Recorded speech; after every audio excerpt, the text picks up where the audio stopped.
जय हिंद दोस्तों, और आप सभी का स्वागत है प्रीतम एकेडमी परिवार में। और मैं हूं पंकज कुमार। दोस्तों, बात करेंगे झारखंड आईटीआई के और एक बवाल वाले टॉपिक पे। और ये बवाल क्यों है? अक्सर मैं बोल रहा हूं ना कि आईटीआई जो है ना पूरा का पूरा एक बवाल और मिस्ट्री वाला, यानी कि पैसेंस वाला एक पूरा का पूरा खेल हो चुका है। कारण कि मैं जब आईटीआई कर रहा था और तब से लेकर अभी तक मैंने काउंसलिंग में और एडमिशन में मैंने नए नए चीज़ देखे हैं, और इस बार भी एक नया चीज़ देखने के लिए मिला है, और उसका भी हम लोगों ने जड़ से जाकर सॉल्यूशन पता करने की कोशिश की है। तो सबसे पहला जो आज जो बवाल वाला टॉपिक है या जो चीज़ें हो रही हैं उस पर बात करेंगे। तो सबसे पहले समझ लो कि जो भी चीज़ें हो रही हैं ना, तो बच्चों को लग रहा है कि अब कोई ना कोई इनका फिरकी ले रहा है। बच्चों ने बोल दिया ये क्या हो रहा है हमारे साथ, लगता है कोई फिरकी ले रहा है। अब ये फिरकी वाला बात क्या है, तो उस पर बात करेंगे। तो समझिएगा, एक बच्चा था जिसका सीट अलॉटमेंट लेटर जनरेट कर दिया गया, सीट अलॉटमेंट लेटर उसका डाउनलोड हो गया, वो कॉलेज तक गया, लेकिन कॉलेज में जाके उस बच्चे का एडमिशन नहीं हुआ। First case. दूसरा क्या था, आप देख सकते हो, प्रश्न पूछा गया कि भैया मेरा तो यस हुआ था और 3 दिन भी नहीं हुआ था, यानी कि एडमिशन डेट जो है ना वो भी पार नहीं हुआ था, और रिजेक्ट यानी कि वेटिंग लिखा हुआ आ रहा है। अब क्या होगा? देख सकते हो बच्चे का सवाल क्या है। तो मैंने 2 केस पे मैं बात करूंगा। एक जो केस था, मैंने अभी आपको क्या बोला कि एक बच्चा ऐसा है जिसका यस हो चुका था, जिसका सीट अलॉटमेंट लेटर बच्चे ने डाउनलोड भी कर लिया था, और वो कल अपना एडमिशन के लिए भी गया था, लेकिन फिर भी उस बच्चे का एडमिशन नहीं हुआ। और अभी अगर आप खोल के अगर मैं उस बच्चे का दिखाऊंगा ना, तो अभी उसका यस के जगह उसका फिर से वेटिंग आ गया। तो क्या है तमाम सारी चीजें, हम लोग उस पर बात करेंगे, लेकिन पहले समझ लेते हैं चीजों को बारे में। तो समझिए, सबसे पहले मैं वो दिखाता हूं ना कि जिस बच्चे का एडमिशन था और उस बच्चे का एडमिशन होने वाला था, वो कॉलेज भी गया लेकिन उसका एडमिशन नहीं हुआ। तो बात करेंगे सबसे पहले। अगर मैं आपको दिखा दूं, देख सकते हो ये बच्चा है जिसका मैं अक्सर वीडियो बनाता हूं, ठीक है। तो इस बच्चे का आप देख सकते हो, ये बच्चे का सीट अलॉटमेंट लेटर अगर मैं आपको यहां पे दिखाऊंगा तो देखोगे यहां पे दिया होगा ना, दिया है कि करंट सीट अलॉटमेंट स्टेटस करके है। और इस बच्चे को जो है बोकारो आईटीआई में इलेक्ट्रीशियन का ट्रेड मिल चुका था। अगर आप देखोगे डेट ऑफ एडमिशन का ना, तो देखो 13 तारीख को इस बच्चे का लास्ट डेट एडमिशन का था, और ये बच्चा कल यानी कि 11 तारीख को ये बच्चा एडमिशन के लिए गया था, लेकिन फिर भी इसका एडमिशन नहीं हुआ। आप ये सबूत देख सकते हो। अब अगर बात किया जाए कि अगर इसका एडमिशन नहीं हुआ या क्यों नहीं हुआ, और जो मैंने आपको यहां पे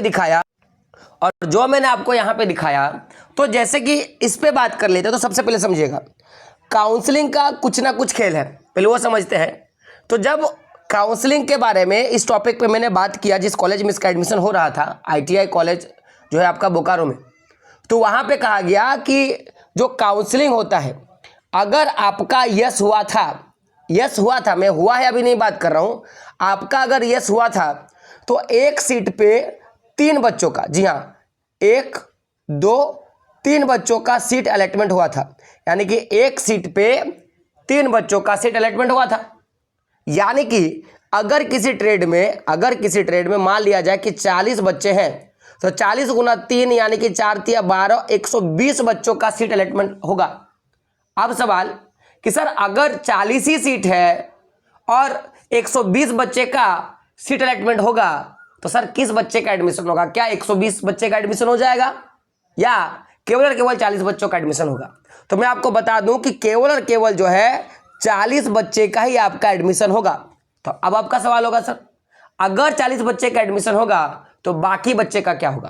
तो देखो क्या बोला आईटीआई वाला, सीधा बोला कि देखो सबसे पहली बात कि जब आपका सीट अलॉटमेंट होता है तो एक साथ 3 बच्चों का सेम आईटीआई पे, सेम कॉलेज पे 3 बच्चों का सीट अलॉटमेंट लेटर होता है।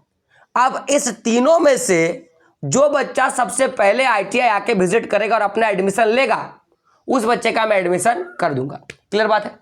तो बाकी अगर 3 बच्चा में एक बच्चे का एडमिशन हुआ, तो बाकी 2 बच्चे का क्या होगा? तो बाकी 2 बच्चे हैं उनका फिर से वेटिंग लिस्ट में आ जाएगा, और फिर से जब उसका नाम यस होगा तो वो बच्चा क्या करेगा? अपना एडमिशन करा लेगा। क्लियर बात है?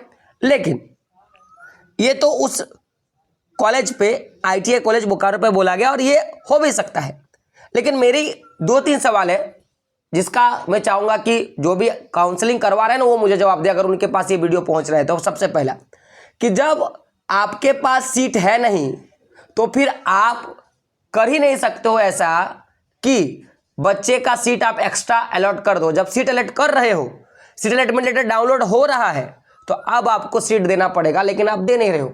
इसके पीछे वजह बता देना, पहली बात। और दूसरी बात, अगर 3 बच्चे का काउंसलिंग में सीट अलॉटमेंट हो रहा है तो देखो हर एक बच्चे का 2 चीज आपको देखने के लिए मिल रहा है, 2 चीज देखने के लिए मिल रहा है। अब ये 2 चीज क्या होगा? एक तो आपको उस बच्चे का CML रैंक दिख रहा होगा, दूसरा बच्चे का कैट रैंक दिख रहा होगा। तो अगर ये तो संभव नहीं ना है कि हर बच्चे का CML रैंक और कैट रैंक बराबर होगा। तो जब CML रैंक और कैट रैंक बराबर नहीं होगा तो सर आप ये बताओ, जो बच्चा पहले है उसी का तो सीट अलॉट करोगे ना, बाकी 2 का सीट अलॉटमेंट आप काहे कर दे रहे हो? ये मेरा सवाल है ऐसे जो काउंसलिंग करवा रहा है। लेकिन एक बात समझो, लेकिन इसके बाद भी आप देखोगे तो बहुत सारे बच्चों का 3 दिन ऐसे एडमिशन का डेट 3 दिन रखा गया कि अगर आप 10 तारीख को, जैसे बच्चा 10 तारीख को अपना सीट अलॉटमेंट किया था तो 10 तारीख को किया था तो इसके 3 दिन तक इसको एडमिशन का डेट मिल रहा है। लेकिन अभी देखा गया कि एडमिशन के 3 दिन पहले ही जो यस था वो वेटिंग आ गया। तो इसका क्या कारण था? तो तब मैंने पता किया तो कहा गया कि काउंसलिंग में फिर से सुधार किया जा रहा है। एडमिशन प्रोसेस जो था उसमें फिर से सुधार किया जा रहा है। और सुधार क्या था? तो यही वाला, जो 3 बच्चे एक सीट के लिए जिनका सीट अलॉटमेंट हो जा रहा था, अब एक बच्चा का केवल एक सीट पर अलॉटमेंट होगा। और अगर उसके बाद उस बच्चे का सीट अलॉटमेंट होता है, वो एडमिशन जाके करवाता है तो ठीक है। और अगर वो सीट अलॉटमेंट करवा के एडमिशन करने नहीं जाता है, सीट जनरेट करने के बाद जो जनरेट होता है ना, सीट अलॉटमेंट लेटर जनरेट करने के बाद अगर वो एडमिशन कराने के लिए नहीं जाता है, तब उसका फिर से वेटिंग आ जाएगा। और बाकी जो बच्चे हैं, जो और 2 बच्चे या बाकी जो बच्चे इसके दावेदार हैं, उसका वाला में यस आएगा। यानी कि पहले तो एक होड़ था कि जो पहले जाएगा उसका एडमिशन होगा, अगर आपका सीट जनरेट हुआ या सीट अलॉटमेंट लेटर आप डाउनलोड किया हो उसके बाद भी। लेकिन अब जो नया तरीका आएगा, इसके बाद जिनका भी यस हो रहा है, आप जाना जो डेट आपका एडमिशन दिया गया उसी डेट ऑफ एडमिशन पे आपका एडमिशन हो जाएगा। कारण क्योंकि अब एक सीट पर केवल एक बच्चे का ही यस हो रहा है और बाकी बच्चे का यस नहीं हो रहा है। तो जिन भी बच्चों का यस था अभी वेटिंग पे या रिजेक्ट हुआ है, वो टेंशन ना ले, फिर से आपका यस हो जाएगा और आपका एडमिशन उसी ITI कॉलेज में होगा जहां पे आपका सपना है, जिसका भी आपने टॉप 5 में जिसको आपने काउंसलिंग पे रखा होगा। लेकिन उससे पहले जो भी इंपॉर्टेंट डॉक्यूमेंट्स है वो सारे इंपॉर्टेंट डॉक्यूमेंट्स आप बना लेना। उसके लिए मैंने पहले ही वीडियो बना दिया है कि क्या इंपॉर्टेंट डॉक्यूमेंट्स चाहिए, आप प्लेलिस्ट पे जाके देखना, आपको वहां पे वीडियो मिल जाएगा। तो ये तो था जानकारी। पहला तो उस समय काउंसलिंग में कुछ गड़बड़ी चल रहा था, कारण एक सीट पे 3 बच्चों का सीट अलॉट कर दे रहा था। और अभी क्या है कि जब अब फिर से जब यस होगा तो केवल एक बच्चे का ही यस होगा। तो जिन बच्चों का यस होकर नो हो गया था या वेटिंग या रिजेक्ट हो गया था, उनको टेंशन नहीं लेना है, उनका फिर से यस होगा।